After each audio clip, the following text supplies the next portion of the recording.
Hey guys, what's up? I am back. This is Pit Marthroy, and I am going to do part 3 of Paper Mario, which is Gusty Gulch. Before we get that started, however, there's some stuff I really want to get done right now. The first thing is I actually want to buy this badge, the Double Dip badge, which during battle lets you use 2 items in one turn. It does require a little bit of flower points during battle, but the badge points to equip it is only 1, so that's pretty nice.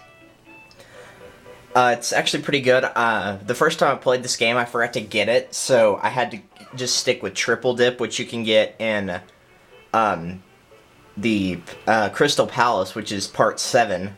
So that's much, much later. But it's actually a really good idea to get that badge. The other thing, if you'll remember, I'm not sure if Adis Black did this. I'm pretty sure he did, but just in case, whenever you are controlling Peach, you can put those badges in the little chest right here, and there are 2 of them, the Power Rush and Deep Focus. The Power Rush you went by whenever you were actually going through the required part of the Peach segment. Deep Focus was just right next to the chest, so it's actually pretty easy to find that one, fortunately. One thing I want to do really quickly, how many star pieces? I got 16. There are some really good badges that Merlovely's sister, who is upstairs, has. This is Merlovely, I'm positive. Merly is the one that will give you the... she's in the Dry Desert Outpost thing, where she'll give you, a whole bunch of upgrades and stuff like that.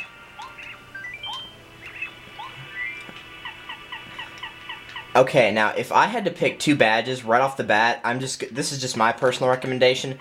The best things you can get are Feeling Fine, especially currently for what we're about to do, which will protect you from being poisoned or dizzied.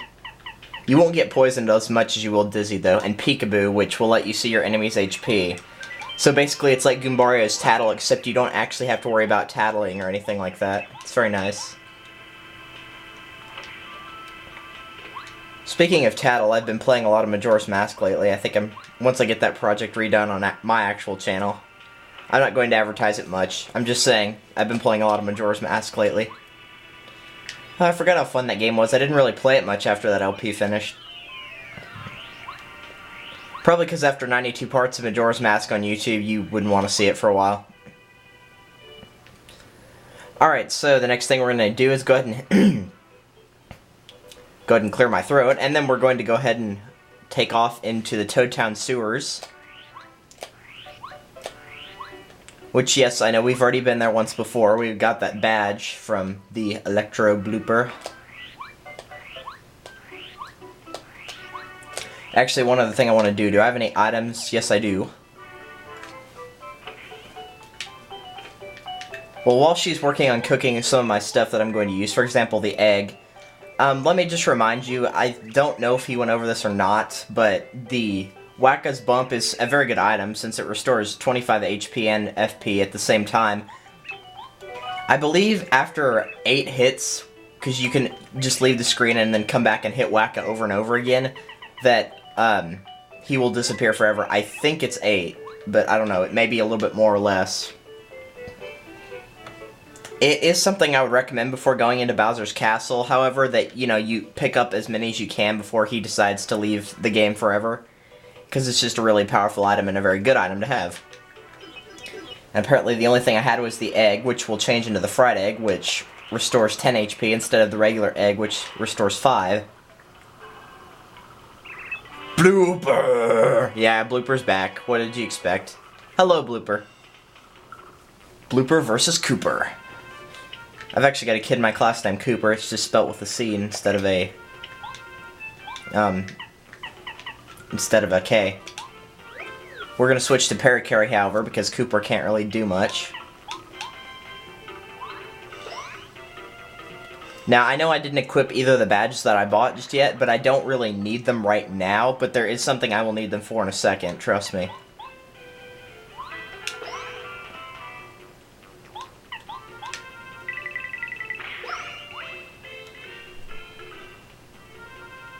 Now, since this is Electro Blooper, he will electrify himself. If he does that, just use Parakarry's Shell Shot on him, and that will make him go back to normal. So then Mario can jump on him again.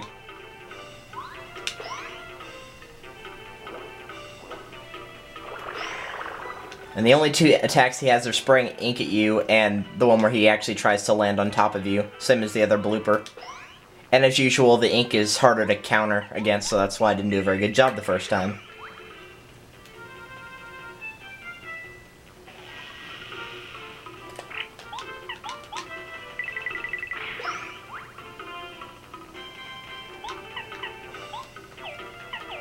I don't think I'll be able to get away with not using one of these, so...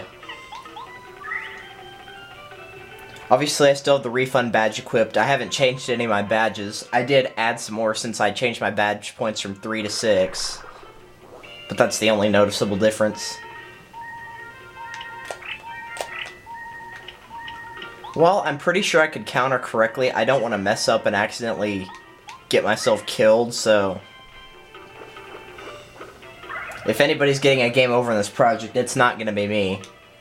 And I don't count the life shroom use for whenever you die as a game over. You guys have actually seen that item, the life shroom. It was, if you notice that one mushroom that was pink and it had a red heart next to it in that peach segment, but you couldn't get it or do anything about it, that's a life shroom. Whenever you die, it restores you back and it will give you 10 HP to work with, so it's actually a pretty good item, but you're not able to get it right now. So after the Electro Blooper is defeated, you don't have to hit it with your hammer, by the way. You can jump on it. That will get 3 pipes to appear. Before we head off into those, though, if we go over here...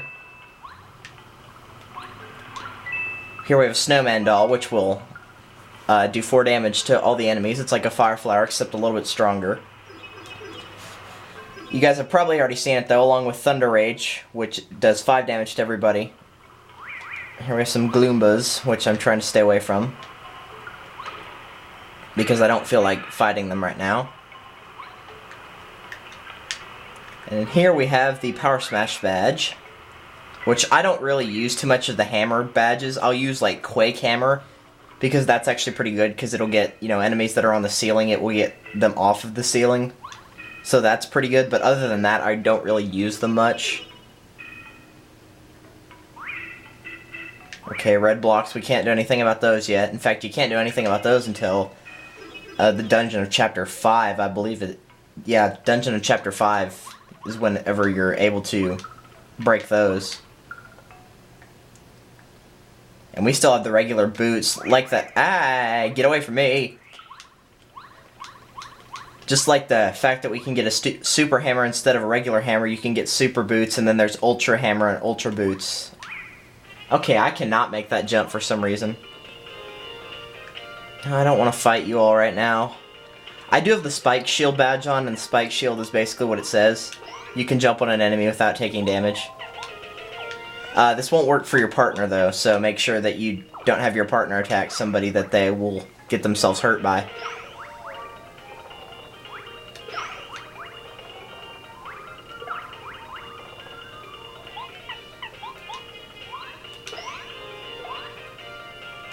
I always forget these Gloombas have like 8 HP each, so they're actually pretty strong. Alright, here's one of the spells that Merlee has. The spell will decrease the damage you receive. It can also increase your attack power, give you more coins after the battle, give you more star points after the battle, and I think that's it. There might be one other thing that I'm not thinking of. Unfortunately, it never gives you like stuff where you won't use any flower points this turn, or you can't, you know, do stuff like that. Which is kind of unfortunate. I would say it would make it where you can't lose any HP, but it can lower your defense, so... if you can time it correctly, then it won't do any damage sometimes. And it only works for 1 turn. Well, the damage and attack ones do, I should say. I mean, obviously, for stuff like increasing star points, it's only going to work for 1 quote-unquote turn. No, I want that coin. Gimme. I'm a very greedy player in Paper Mario.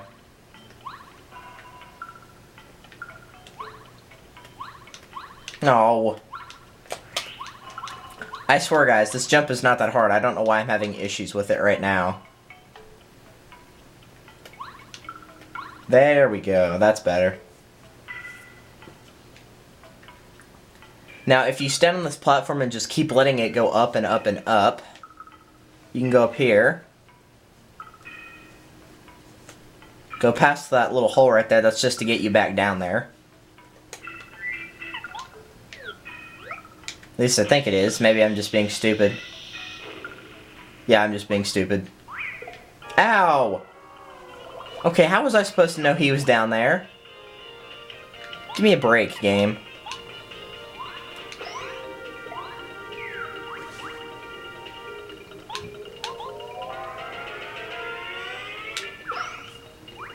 Alright, now keep in mind with certain enemies, like for example this one where you have the spiked Goomba, your partner won't be able to jump onto them. Hold on a second. Let me get rid of this guy. Okay, there, he's gone. Your partner can't jump onto them, so you couldn't use like Parakarry Skydive, but since Body Slam is actually running into them and there's not a spike on the side, you can do that. And the reason I'm not healing is because I got 96 star points and I should be able to take him out this turn.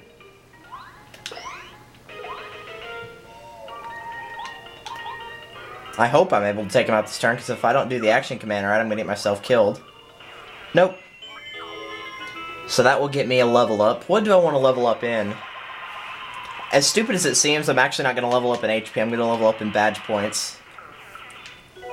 And I get a Sleepy Sheep. Sometimes they'll drop really weak items like Sleepy Sheep or something like that. And then the real reason we came here is for the Super Block. So we can upgrade Goombario, because he's the only party member we do not have upgraded currently. So now he is super ranked.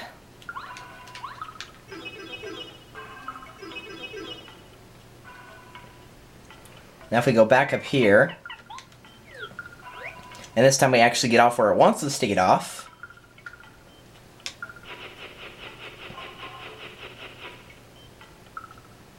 And we fly across there twice, it will award you with a star piece. Whoa, I didn't know that was there either. While I do play this game a lot, I don't know the specific locations of each enemy. I'm not that much of an expert. And some people might be thinking, well, who is? There's actually people out there that are. They're that crazy. But like, before we go in here, I just want you to know that there are 2 Hyper Goombas, 1 Paragoomba, and you know, they're that specific. It's kind of weird. Alright, so back in the pipes, these are actually warp pipes and they'll take you to different places. Whenever you see things on the ground like that, this is what they do, is they give you warp pipes like this. So this one takes us to Dry Dry Outpost. Do we have any letters? Merlin, Morty, and none of them that go here. Alrighty. So the second one will take you to Koopa Village. This is how you're going to get a lot of the Koopa Koot favors done, which we're not going to go over just yet, because, you know, we can't go over all of them at once. It gradually gives you more each chapter, and I don't know why I'm doing this. Alright, so that first one goes to Morty. Now, whenever they got a T on the end of their name, that means they're a Toad. So there's only one Toad in this entire place. And look, it's Chuck Quizmo. I thought one of these had a Koopa leaf in it. Yeah, here it is. Yes, we'll try the quiz. Each time you see him, he will give you a quiz, and you'll be awarded with a star piece if you answer correctly. What ability does Goombario frequently use? Tattle. He doesn't even have dive. Jump is an attack, not a special. And like I said, some of the questions are... I think I've said this before. Some of the questions are pretty easy, but some of them are just so vague. It's like, what color is the Goomba King's pants? Something like that. It's like, okay, why? Why would that even be a question? So Morty is the guy that runs the Toad House.